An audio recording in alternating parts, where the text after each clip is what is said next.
পবিত্র ঈদ উল আজহা মুসলিম বিশ্বের অন্যতম বড় ধর্মীয় উৎসব। এই দিনে সামর্থ্যবান মুসলমানরা মহান আল্লাহর সন্তুষ্টির জন্য পশু কোরবানি দেন। ধর্মীয় বিশ্বাস অনুযায়ী হযরত ইব্রাহিম আলাইহিসসালামের ত্যাগের স্মরণেই পালন করা হয় এই কোরবানি। বাংলাদেশ সহ বিশ্বের বিভিন্ন দেশে ঈদ উল আজহা ঘিরে থাকে বিশেষ প্রস্তুতি। পশুর হাট, কোরবানির বাজার, পরিবহন এবং নিরাপত্তা ব্যবস্থায় বাড়তি ব্যস্ততা দেখা যায়।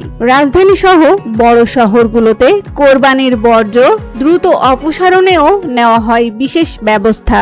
ধর্মীয় দিকের পাশাপাশি কোরবানি দেশের অর্থনীতিতেও বড় প্রভাব ফেলে। পশু খামারি, চামড়া ব্যবসায়ী, পরিবহন শ্রমিক এবং অস্থায়ী বিক্রেতাদের জন্য এই সময়টি গুরুত্বপূর্ণ হয়ে ওঠে।